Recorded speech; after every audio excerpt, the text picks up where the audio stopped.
waterfront gets better. Doctor, I'm sure that we all agree the waterfront. Well, I had some business here in the hospital, but I'm glad to get a chance to be part of the interview.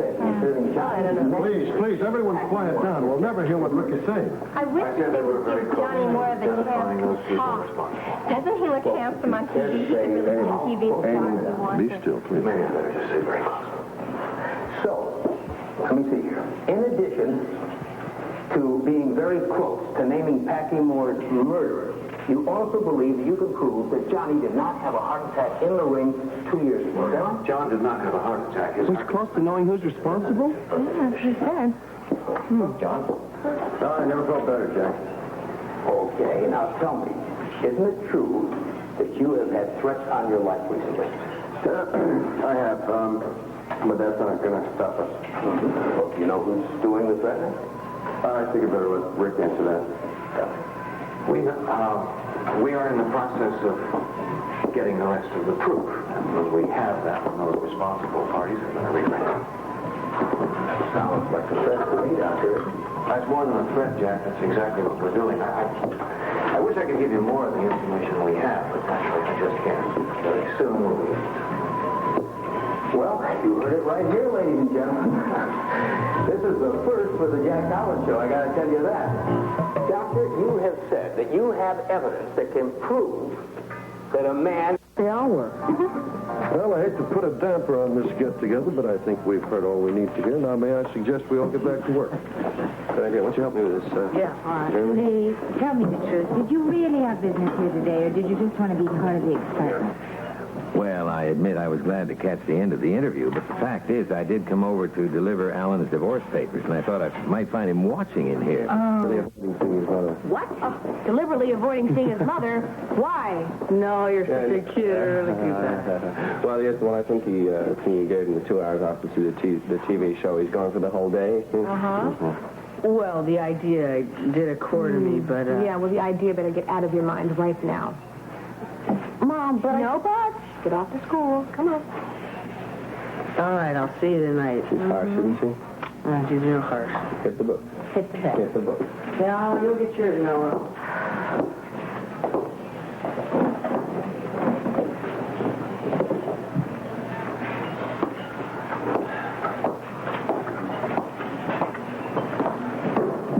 Come on, how bad's all that?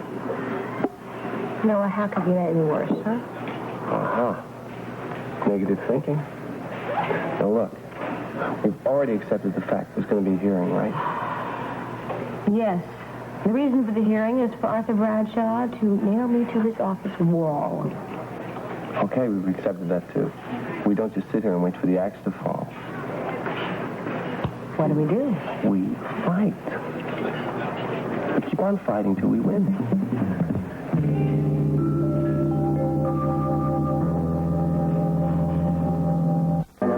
Out together, right? At first, Arthur was prepared to drop the hearing. When I first went and talked to him, it seemed like he was prepared just to forget about the whole thing. And then suddenly something made him change his mind. Right, what? That's the question. Yeah. Now, when I went to him again to ask him to drop it, he said, "No, I won't, but I can't," which to me means that someone's forcing him to do it. Yeah, I follow your reasoning, I really do. And you might be right. But who?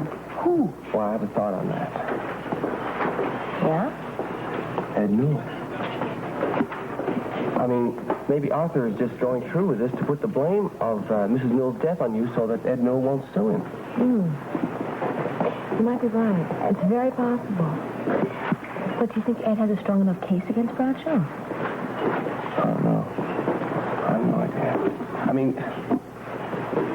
it's a fact that the birth control pills were a contributing factor to her death, right? That Arthur didn't prescribe them for her, and in fact, she was under the care of another doctor when she began taking them. Yeah, but still, he should have known she was on those birth control pills, and he went ahead with the surgery anyway, and he did not order the anticoagulant. Now, that could be a strong enough case for Ed against Bradshaw. Yeah, but we were in the same boat. I mean, all the medication is on the last page of her history, and that's missing. You're not even sure what was on the page. Yeah, but I am sure of one thing. What? Joe Kelly and I went through a whole stack of Bradshaw's files, okay? Yeah. And he follows the same procedure in each and every one of them, which is to list all the medication on the last page of all the patient's history. Are you sure he never deviates from it? Never. Did you tell Steve that? No. Well, I think we should tell him. I think we should also call Ed Newell and find out if he is indeed going to sue Bradshaw. You can do it today. He's driving the carpool, so I'll call the school and have him stop by the hospital.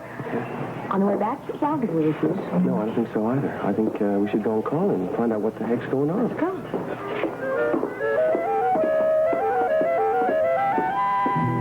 Hello. Amy, if anybody needs me, I'll be up Steve's office with Ed. Okay. Yeah, well, sure. What was Rick trying to do on TV today? It sounded to me like he was setting himself up as a target. That's exactly what he was doing. He is convinced that somebody's trying to get Johnny to stop fighting, and he's going to find out who it is. But by announcing that he knows who they are on TV, isn't that kind of dangerous? Tell me about it. Scared all day long. Can't you get him to drop it? Did you ever try and get him to drop anything when he's mad? And boy, is he mad. Well, listen, this isn't much, but I'm going to be spending more time at the sports center now. I'm kind of Johnny's temporary coach. Yeah, I know. And tell Rick that I'll keep my eyes open. If he needs anything, just to holler, okay? I will, and he'll appreciate it, I know. And for what it's worth, I'll keep an eye on Johnny, too. It's worth a lot. Thanks, Noah.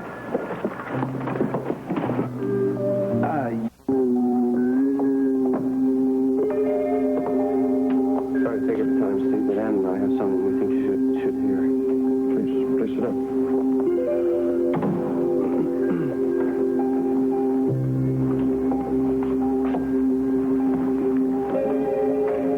Relative to the hearing, I assume. Yes. Well, I'll listen to whatever it is you have to say. Ann, you want to start? All right. Well, we all realize the basic facts of our dispute with Dr. Bradshaw. But in light of what Noah and I think now, I think we should go over a few things and be sure. All right, Frances Newell was taking birth control pills before surgery and before her admission. And she also had a case history of phlebitis. And she was a heavy smoker, all of which add up to one thing, and that, of course, is pretty clear to any surgeon.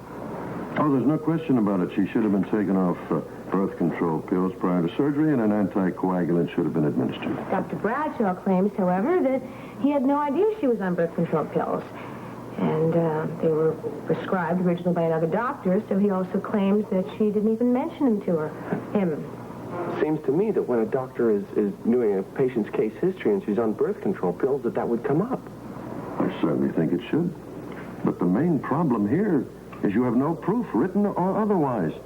There's just no way to guess or assume what the patient did or did not tell her surgeon. Excuse me, Steve.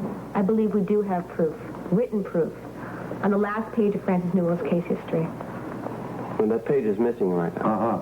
Which means you still have no evidence to verify that Arthur did or did not know. But we do have this. We checked through dozens of files of Dr. Bradshaw's other patients, and each and every one of them, without exception, on the last page of each history, it contains a complete list of all the medications the patients are taking.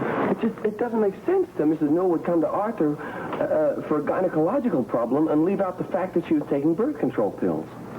I see your point, Noah. And your thinking makes a great deal of logic, but without that missing page, there's nothing I can do. If there were, I'd do it.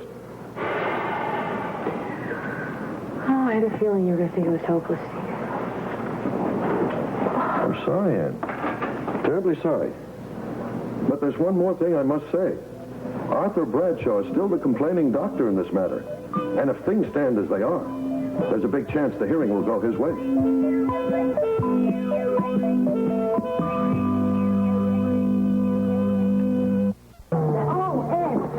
I'm so sorry if we kept you waiting. Oh, no problem, Aunt. Amy here was telling me about a friend who's a fighter. Johnny, here. Yeah, we know, Amy. Could we talk to her in the lounge for a few minutes? Sure. And I really do want to thank you for coming. I was right on my way. Yeah, we appreciate it very much.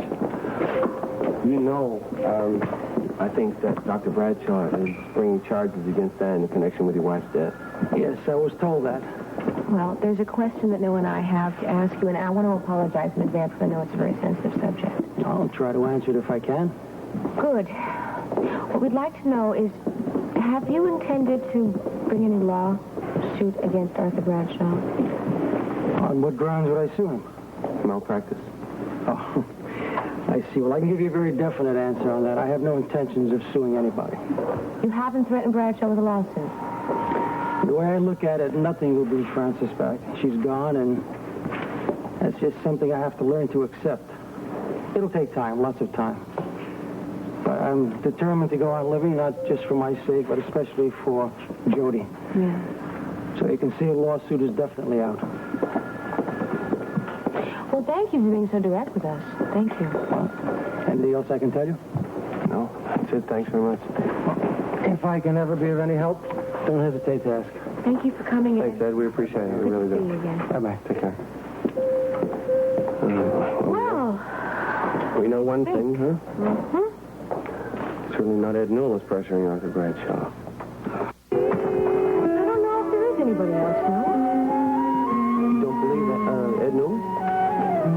Oh, I believe him. I'm sure he was telling the truth. I just don't think anyone is pressuring Bradshaw. Nobody. Look, I think we're so busy looking at the trees, we haven't had time to look at the forest. What do you mean?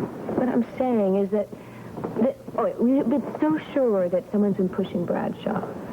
I don't think that's it at all. I think the truth is that it's entirely his idea. That he hates me so much, Noah, that he's willing to do anything to destroy me. No. And it's as simple as that, yes. No, I don't think so, Amy. I mean, he dislikes you. I think that's pretty obvious. But, you're talking about him like he's a madman. Because he hates me, No, because he's going with such vehemence to destroy your career. If he was doing it as a personal vendetta, like you say he was, then he'd be paranoid. I mean that in the literal sense.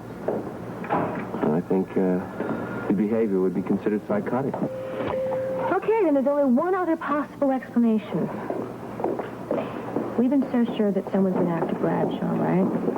Maybe that's not it at all. Maybe someone's after me, Noah. Hi, Ann. Sorry. I hope I didn't keep you waiting. No, No, we've just been going over some thinking. Oh, going over some thinking. Uh-huh. Pretty well done. Don't go over it too hard. I don't want you to wear your minds out. We got a lot to unravel tonight. Yeah, well, I'm willing to stay up all night if you are. If I am, I'm willing. Good. We just might have to. Because the more times we go over and over and over it, the more chances we have of uncovering one little spark of something new. If you don't mind, I'd like to join you tonight. Oh, could you, Noah? I'd appreciate that. Maybe somehow three of us can figure out who is after you. And why?